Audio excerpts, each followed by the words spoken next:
Hello, today we have a reading from A Course in Miracles. So this is chapter 7. It's called The Gifts of the Kingdom. Section 7, The Totality of the Kingdom. So here's paragraph 1. Whenever you deny a blessing to a brother, you will feel deprived, because denial is as total as love. It is as impossible to deny part of the sonship as it is to love it in part. Nor is it possible to love it totally at times. You cannot be totally committed sometimes. Denial has no power in itself, but you can give it the power of your mind, whose power is without limit. If you use it to deny reality, reality is gone for you. Reality cannot be partly appreciated. That is why denying any part of it means you have lost the awareness of all of it. Yet denial is a defense, and so it is as capable of being used positively as well as negatively. Used negatively, it will be destructive because it will be used for attack. But in the service of the Holy Spirit, it can help you recognize part of reality and thus appreciate all of it. Mind is too powerful to be subject to exclusion. You will never be able to exclude yourself from your thoughts. So what stood out here is, but in the service of the Holy Spirit, it, which is denial, can help you recognize part of reality and thus appreciate all of it. So denial can go two ways for me. I can deny the love of God that's here for everyone. I can deny the love that's shining behind whatever fear surface I've projected onto everyone and everything forever. I can deny that. Although that kind of denial is temporary. Inevitably, it does end. Or I can deny the fear surfaces I've projected onto everyone and everything. And whenever I don't feel good, what I'm denying is your reality. I'm denying the love of God in you. I'm denying the ability of that love to extend everywhere, through everyone and everything. And to come back into denial in the right sense, in the sense that brings everyone joy. Denying the delusion that we made up and focusing on the reality that's actually here shining behind it. That brings me peace. But in the service of the Holy Spirit, denial can help you recognize part of reality and thus appreciate all of it. So if I have any moment of disquiet, what I'm looking at in that moment and focusing on, whether it's a person, thing, condition, I'm just reminded my van's been in the shop it's getting comical now, like over 2 weeks. So I'm going to look at my van for a moment and have a moment of peace in my van and remember, I'm going to stop and remember this holy instant, what I give to you, what's alive within all of us. Be you in charge, for I would follow you, certain that your direction gives me peace. And when I think of my mechanic, I've been feeling sorry for him, which is not a correct orientation of mind, because it seems like, he's had this van on his hands for over 2 weeks, and can he be free of it? Can he get it behind him somehow and not have it in his lot, Because I feel like this van is a burden I've given him, and I feel bad giving him a burden. So I need to turn that around. I could see right when I read that, it came to mind. So let's take a moment and remember this holy instant with my mechanic, John, and with the van. What I give to you, be you in charge, for I would follow you, certain your direction gives me peace. Whose direction? The direction of what's truly alive within every little aspect of that van, within John and within me, and within everything equally. Mind's too powerful to make exclusion, so I won't exclude anything. But since I'm focusing particularly on John in the van, I'm going to see it there. So I'm going to recognize part of reality in my van, in John, in the mechanic shop, in every little step in the walk I take when I go down there to get the van, and all of it, and the money that seems to get used to pay for the service, and in the amount that the service seems to cost. All of it. Let's not exclude anything. Reality is alive behind each one of those surfaces. I can deny that the surface itself has any meaning, but I can find all the meaning and the love that's shining behind each and every surface. Okay. Paragraph 2. When a brother acts insanely, he is offering you an opportunity to bless him. His need is yours. You need the blessing you can offer him. There is no way for you to have it except by giving it. This is the law of God, and it has no exceptions. What you deny, you lack, not because it is lacking, but because you have denied it in another, and are therefore not aware of it in yourself. Every response you make is determined by what you think you are, and what you want to be is what you think you are. What you want to be, then, must determine every response you make. So going back to, you need the blessing you can offer him. So if I have a troublesome situation with anybody, I need the blessing that I can offer that one. And it's getting much easier to focus on the blessing. I posted in a Facebook group, and I got responses from the same person that seemed, I don't know, not what I would prefer. I don't have to get bent out of shape about them, but they didn't look pretty, right? Their surface, the ego would not call that pretty. So I have to remember with this being, not the person, that's the fear surface I made up. I made it up. I have done this thing, and it is this I would undo. I have to remember I need the blessing that I can offer her, and that's the most important thing. Can she receive a blessing in this moment? And can I receive that blessing because I offered it? Because we're just beings.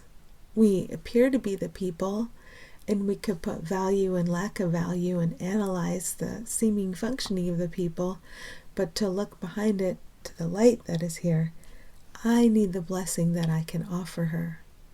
And I can come back to that, and I can remember. This holy instant would I give to you, be you in charge, for I would follow you, certain that your direction gives me peace. If it gives me peace, it gives her peace. If there's one direction for all of us to follow, one will, that is the one true will of all of us, harmoniously, maybe I can just rest there. And I don't have to say what I think that would look like in form. That part doesn't matter. Can I come into this moment of blessing?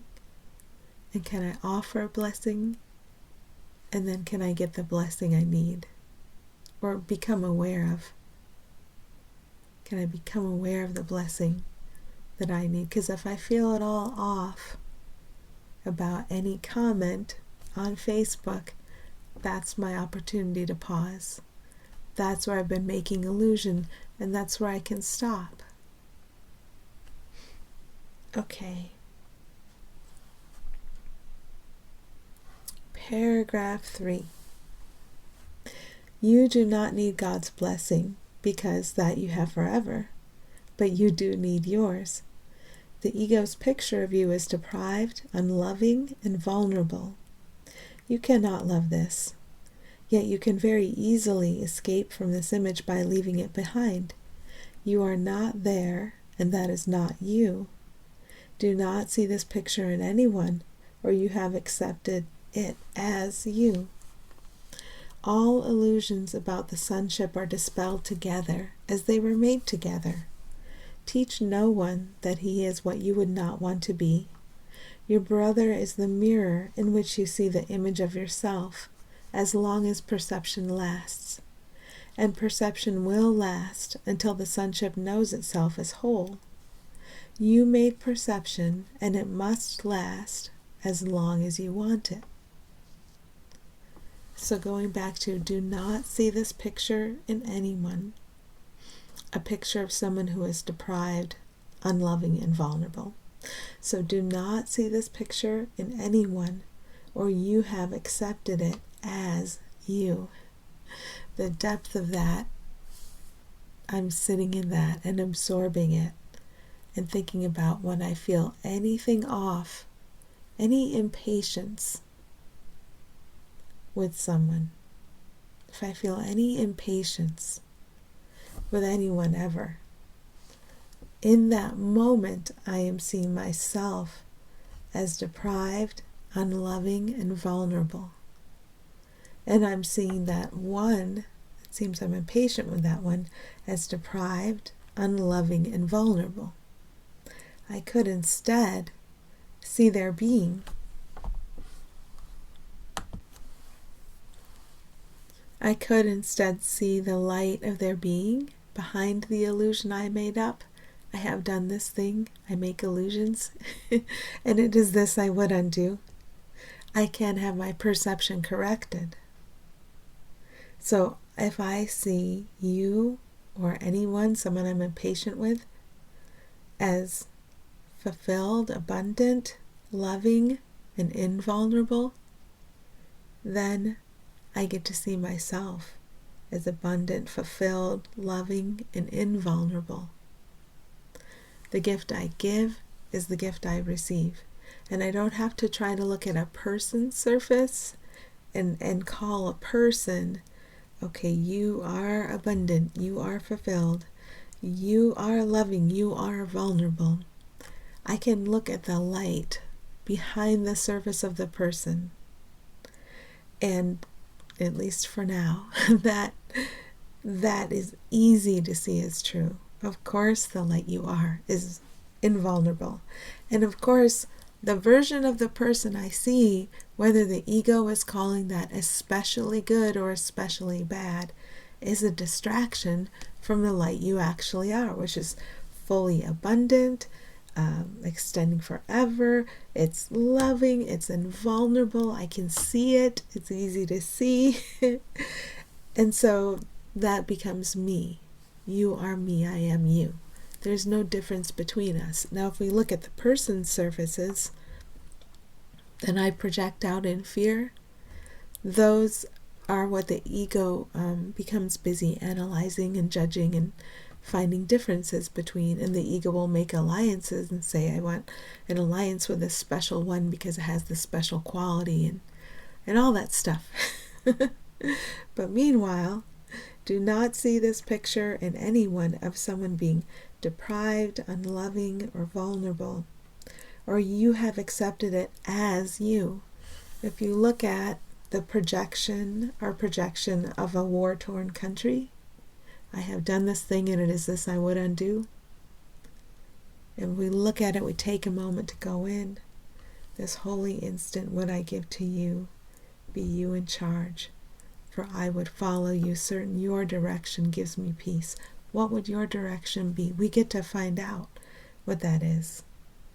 But in the meantime, are we looking at somebody in that country, in that experience, as deprived or unloving or vulnerable? You got both ends here. You got the victim end, if you're seeing a being as deprived, and you've got the aggressor end.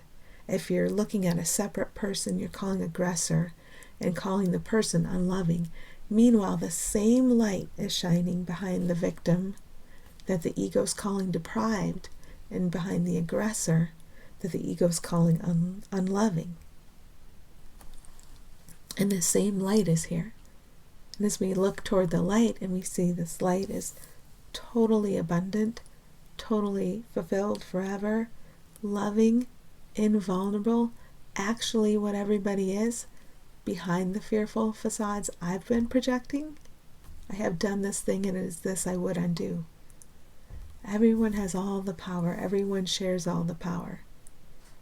anyone can look in this way. Anyone can be willing to remember what's true about everyone and everything behind the fearful surfaces we project. So instead of thinking those surfaces are the reality and judging them backwards and forwards and left to right in every way we can think of, and thinking about how we value them, we think that's gratitude. When we take a person and we judge a surface of a person, we think that's gratitude. But if we look at the same light behind everything, and we see that the same light is behind the aggressor, and the same light is behind the victim, the gratitude and relief of that, you mean this whole time there's only been light here, and I made up everything I see in front of that because I temporarily lost my mind?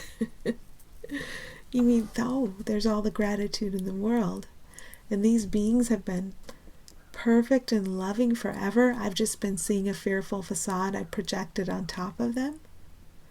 Oh my goodness. The gratitude of that is huge. Okay. Paragraph 4. Illusions are investments. They will last as long as you value them. Values are relative, but they are powerful because they are mental judgments. The only way to dispel illusions, okay, our ears perk up, how do we do this? Is to withdraw all investment from them, and they will have no life for you because you will have put them out of your mind. While you include them in it, you are giving life to them, except there is nothing there to receive your gift.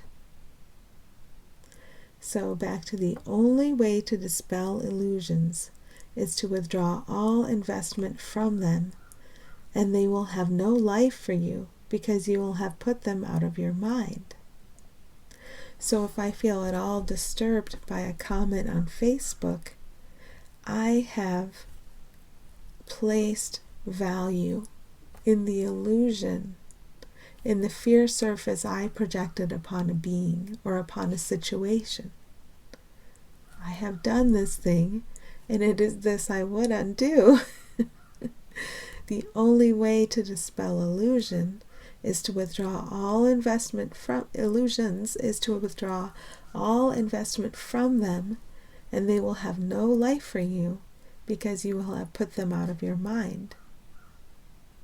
So when I noticed I have valued an illusion, I can go back to a place where I can withdraw value from illusions. And I can go back to a place where I can put illusions out of my mind. The light that we all are, the peaceful nature that we all share behind any fearful facades we've projected out upon seemingly separate things, that can never change. That will never change, and I don't have to put that out of mind. I begin to remember it as I put illusions out of mind. So if I feel uncomfortable about a Facebook comment, I take a moment to turn back toward the truth and to put the truth in charge. This holy instant would I give to you, be you in charge, for I would follow you, certain your direction gives me peace. I need to reorient to that many times a day because I invest. I invest in illusions, and I know that because I'll feel panicked, or I'll feel uncertain, or I'll feel tired, or I'll feel irritated, and that's nothing to do with anyone else. I have done this thing, and it's this I would undo. I've invested in illusions, but I'm learning not to. I'm learning to withdraw all the value from illusions. Not most of it, all of it. Okay. Paragraph 5. The gift of life is yours to give because it was given you. You are unaware of your gift because you do not give it. This cannot make nothing live, since nothing cannot be enlivened. The illusions. The illusions can't live. They're always going to be things without life. That's okay, because what is behind it is alive forever. Therefore, you are not extending the gift you both have and are, and so you do not know your being. All confusion comes from not extending life, because that is not the will of your Creator. You can do nothing apart from Him. This is interesting because when you think of the miracle involving an action aspect and the whole idea of doing, and giving the whole definition and idea of doing to Spirit, you can do nothing apart from Him. And you do nothing apart from Him. Keep His way to remember yourself, and teach His way lest you forget yourself. Give only honor to the sons of the living God, and count yourself among them gladly. So back to all confusion comes from not extending life, because that is not the will of your Creator. And I'm going to expand confusion to any state I would call negative or contracted. Let's say physical tension, or let's say the experience of a physical symptom. This morning my left pinky was very itchy. Okay, so all that's confusion.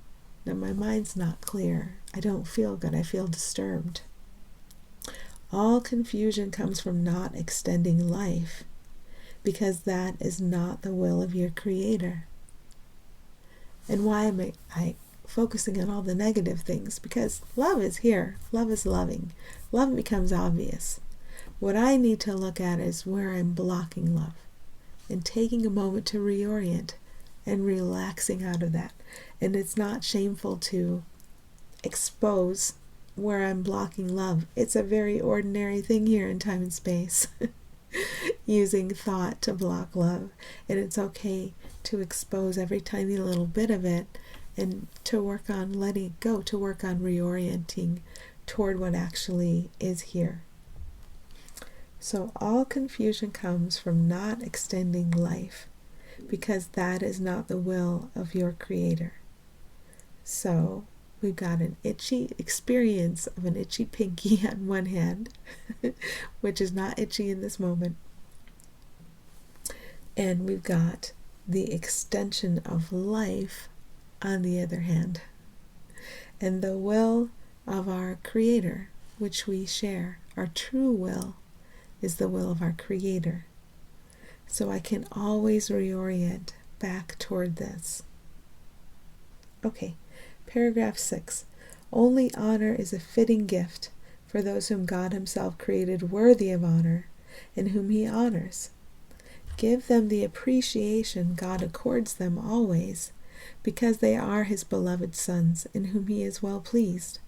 You cannot be apart from them, because you are not apart from Him.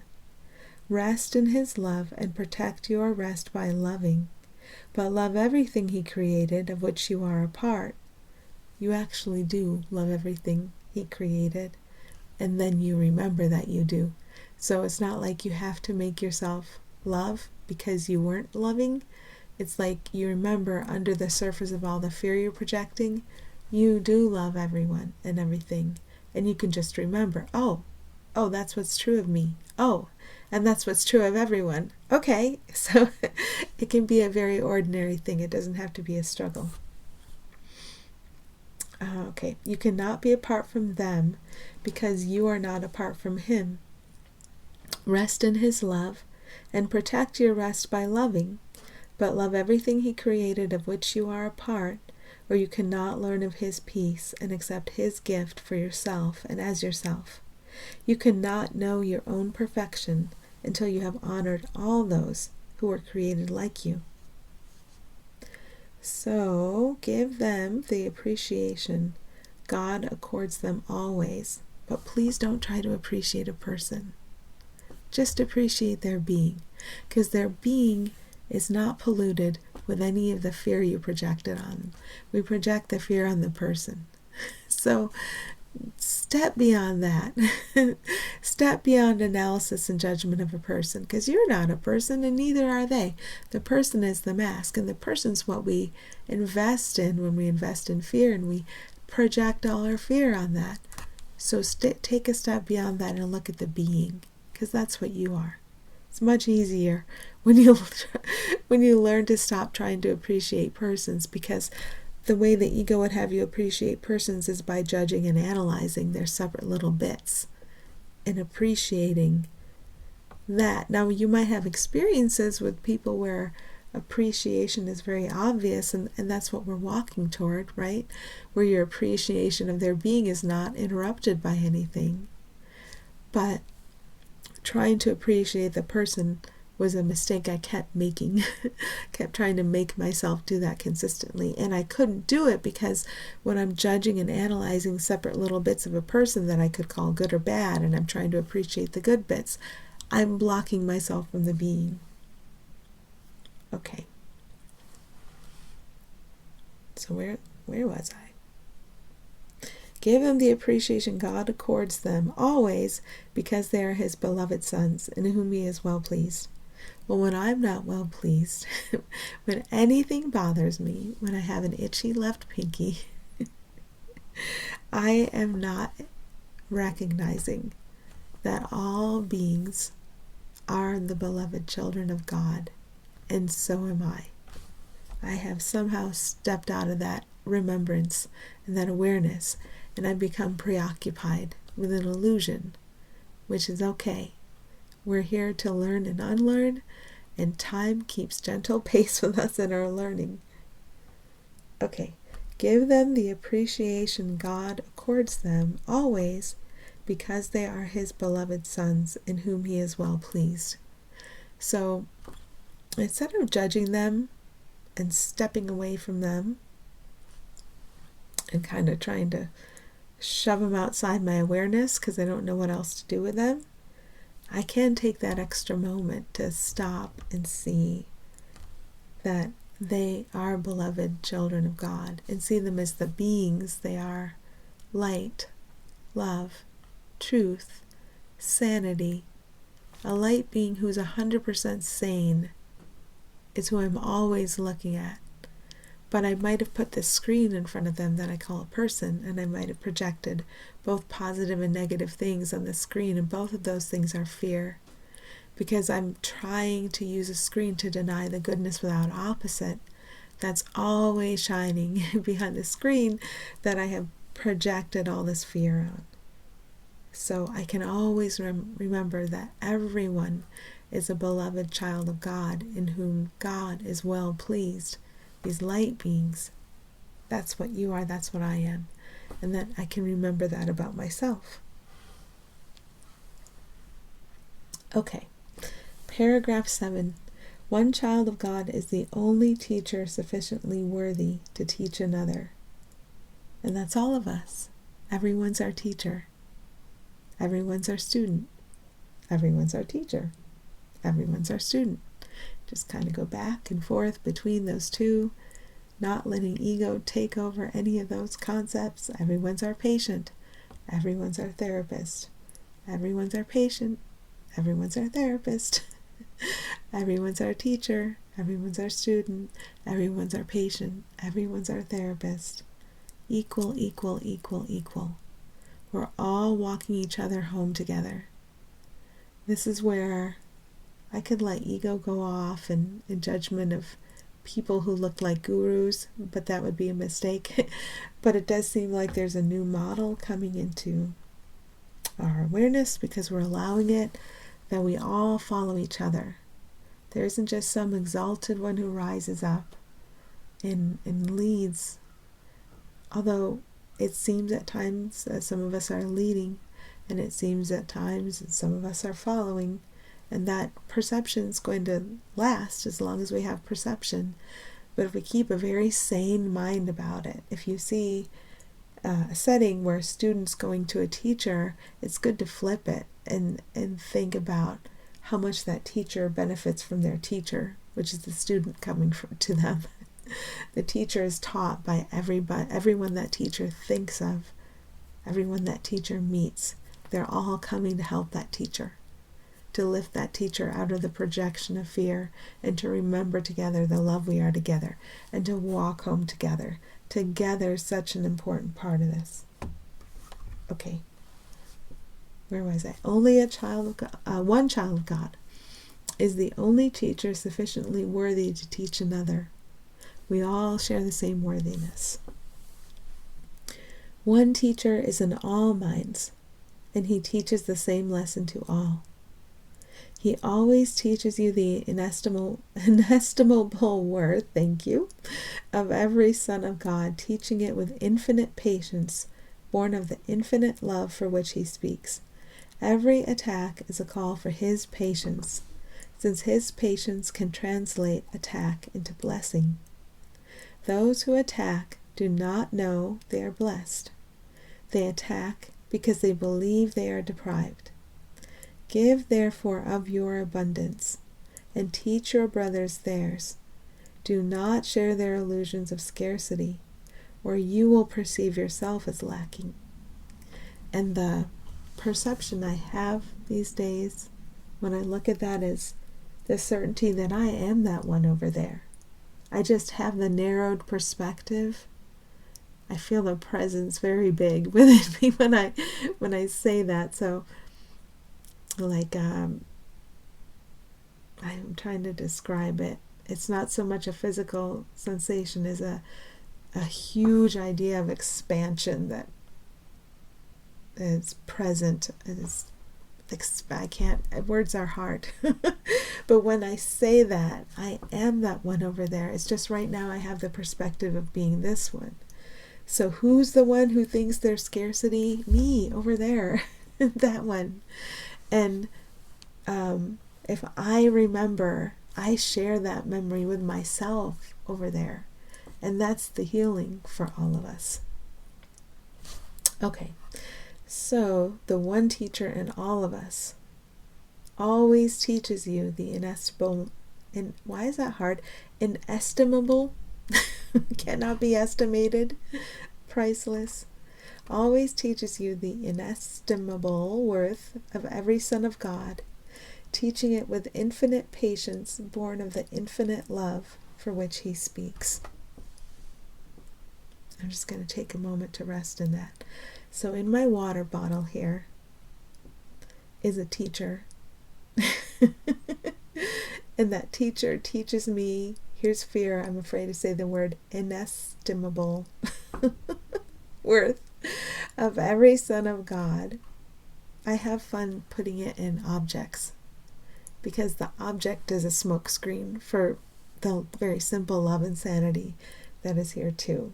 And it's very powerful. So I'll say, the one teacher of all of us is in my water bottle. The one teacher of all of us is in you. The one teacher of all of us is in that cloud. It's everywhere. You're very safe because the one teacher of all of us is alive in everyone and everything. So what does the one teacher of all of us do? He teaches us the inestimable worth of every son of God, teaching it with infinite patience, born of the infinite love for which he speaks. When I feel uncertain, I have forgotten that the teacher is within everyone and everything, and that this teacher within everyone and everything can remind me right now of the inestimable worth of every son of God, all of them, every dust particle, which is not a dust particle, it's just a mask for light. Every seeming person, every mask for light, behind that is the one teacher that helps me remember what's real here, that helps me not invest in illusions anymore. Okay, paragraph 8. Attack could never promote attack unless you perceived it as a means of depriving you of something you want.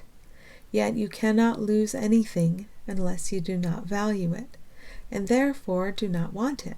This makes you feel deprived of it, and by projecting your own rejection, you then believe that others are taking it from you. Projecting your own rejection. So when I feel insecure, I'm going back to the moment I covered up, where, let's say, I wondered what would not harmony be like, and then I started perceiving, and I immediately interpreted that as God rejected me, instead of I'm denying God's here and pretending God isn't here. I interpreted that as God rejected me. And ever since then, I've been projecting that rejection of God, turning away from God, projecting it out on everyone and everything. And then within the danger and the unreliability of the forms I seem to see and interact with, that is what I'm projecting on them. But really, I'm the one who rejected. And if I can just come back to that point and acknowledge it and say, I have done this thing, which is nothing. I believe nothing was something, and it is this I would undo. So we take responsibility for all the illusions we're projecting, acknowledge we've done it, and it is this I would undo. That sounds like action to me. I'm getting into the idea of action. Could be physical action that we undertake, but there's this kind of action too, in the mind. I have done this thing, and it is this I would undo. The power that I am can undo this thing. And I'm not saying it's one or the other. I'm just going to put spirit in charge of it and let my learning and unlearning evolve. You must be fearful if you believe that your brother is attacking you to tear the kingdom of heaven from you. This is the ultimate basis for all the ego's projection. So you must be fearful if you believe that your brother is attacking you to tear the kingdom of heaven from you. If I feel unsure about you or anyone in any way, then I'm fearful, and I believe you're attacking me, and I believe you're after the kingdom of heaven. It's like I have it and you don't, and I think you're going to take it from me. That's what's going on when I feel unsure. That's what's going on when I feel indecisive, when I feel confused. So obviously in that state of affairs, I need help. And that's why I emphasize noticing how you feel. Because when you notice how you feel, you can see what you have done. You have done this thing, this projection upon the other. The perceived other, who's never been other. They've always been united with you. But perception keeps showing us that they're other, and so that gets confusing. But I have done this thing, and it is this I would undo. We have to get to the things we believe we've done, which is actually nothing, which can be undone for us by spirit, and signaling, I would undo this. I have done this, and I would undo this. You must be fearful if you believe that your brother is attacking you to tear the kingdom of heaven from you. If I feel depressed or weighed down by anything, if I feel anything's a burden, I'm fearful, and I have a belief, and this is a belief I can set down. I believe that my brother, pick any brother, is it an object? Is it, I don't know why, but Giles Corey from the Crucible came to me, and this is really gruesome, excuse me. He's put to death by having stones put on his chest, and its character says, I think, was he reputed to have said that? Was he a real character? I don't know. He may have actually, according to the historical record, said more weight. But he says this in Arthur Miller's play The Crucible. So is it a physical object on your chest, seemingly putting you to death? Is that the burden? Then that stone is a brother, I believe, is attacking me to tear the kingdom of heaven from me. I'm delusional. I've got it backwards. I need some help. Let's put it in a more ordinary context, though. If I believe someone or something is a burden, then I believe it's attacking me. And I'm here to see beyond the delusion, the illusion of attack. And that's what Jesus did. He saw that he had done this thing, and it is this he would undo, and he's undoing it right now with us. And if you remember what I said before of looking out at that other and saying, oh my goodness, that's me. Right now I believe I'm this one. I have this narrowed perception where I believe I'm the Julie character, but oh my goodness, that's me. And that's what Jesus knows. He knows he's everyone. And he's here to undo all the things we believe we've done. I have done this thing, and is this I would undo. So if I feel a burden, that's a good moment to have something undone. It's okay to feel bad, because that's our way out. We notice where we're blocking love, and we have it undone, and we have it undone, and we have it undone, we have it undone. At any point we meet it during the day. So we don't have to hide feeling bad. We don't have to pretend feeling good. Creating another facade of being happy isn't going to help us. But acknowledging where we're unhappy and responding appropriately to it will help us. Okay. Paragraph 9. Being the part of your mind that does not believe it is responsible for itself, and being without allegiance to God, the ego is incapable of trust. So isn't that lovely that you don't have to try to trust anyone? If you believe you're a person and you're trying to trust another person and you keep failing, that makes perfect sense. But as the being you are, you already fully trust all the beings.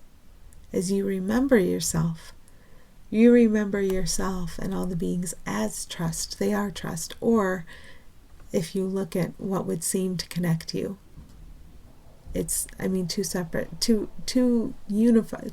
There aren't two unified things. One unified thing doesn't even have a connection point, but we have to come back to it somehow. So if you look at two separate things coming back into unity and having a connection point, that connection point is trust. That trust is what's eternal. That trust never went anywhere. We allow ourselves to remember that real trust. So all the effort to put one's trust in persons or in things can vanish. All the struggle can vanish. And that's a huge relief, because actual trust is here shining behind everything.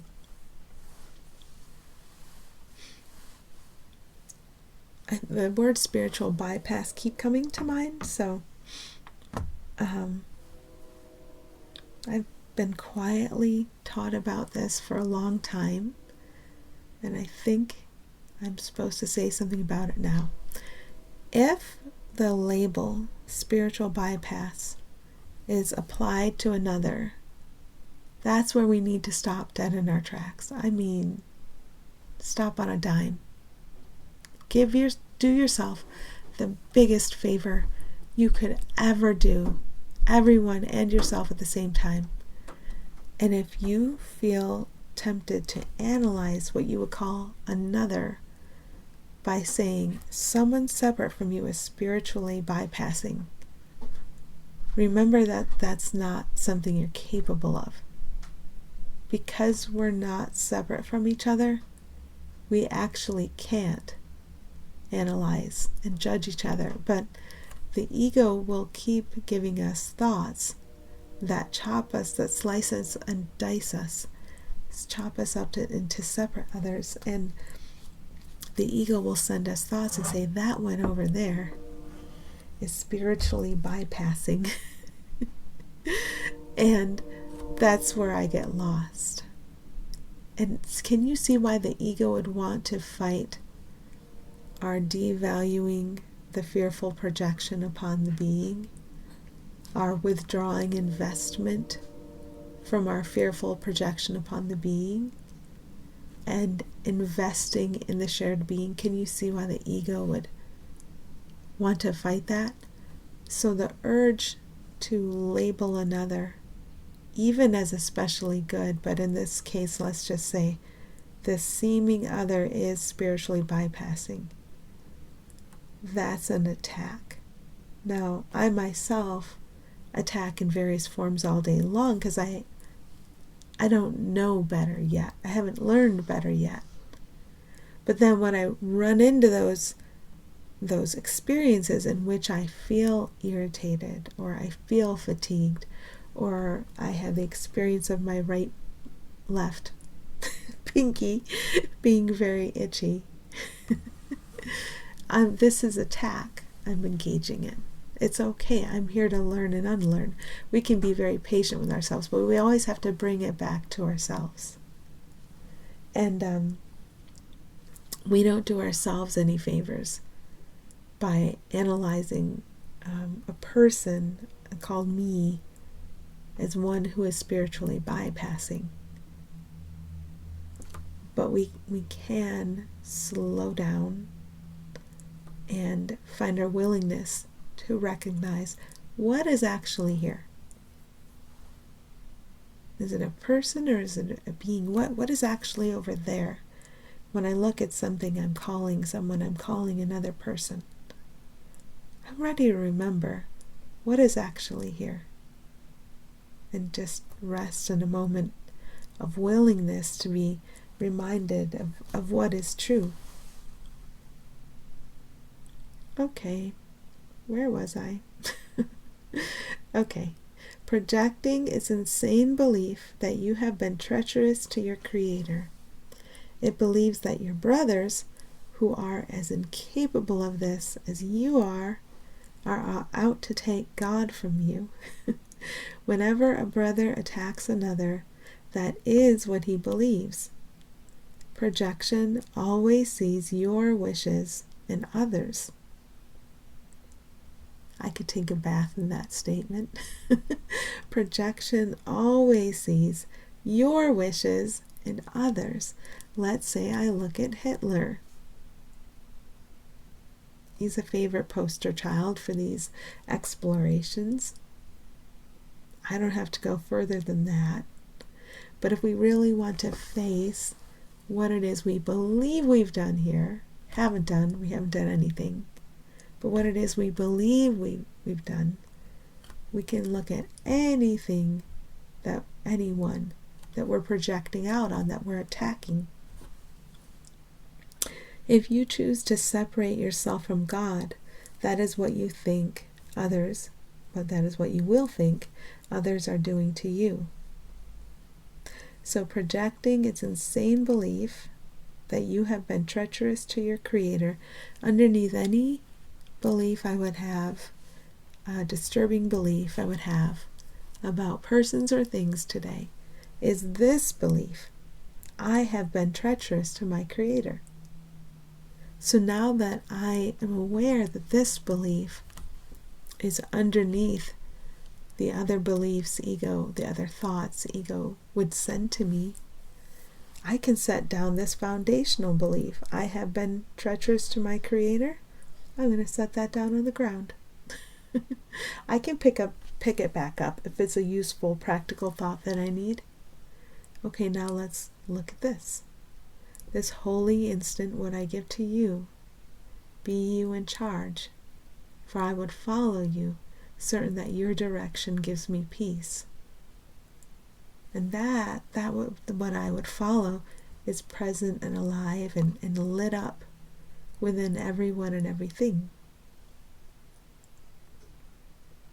So projecting its insane belief that you have been treacherous to your Creator, it believes that your brothers, who are as incapable of this as you are out to take God from you. So my brothers are incapable of being treacherous to our Creator. But when I believe something about them, like that they're spiritually bypassing, like that fearful surface of a person spiritually bypassing that I have projected out there is real, instead of the light being behind it, I am believing that my brothers are capable of being treacherous to our Creator. It's like an accusation. And I also believe they're out to take God from me. So whenever I feel uncomfortable, there's a belief underneath it that someone or something is out to take God from me. And that could be a thing too. If I feel any agitation with my van, the door wouldn't close properly. That was my experience. If I feel any agitation there, I think the van's out to take God from me. And all of this can be corrected. But if you can see that underneath the daily thoughts that someone or something is a problem is a thought we actually believe. We're not aware of it, but we believe they're here to take God from us, but they can't. They spring from God with us. They're with us. And that's what we can keep coming back to remember. Okay. Paragraph 10. You are the will of God.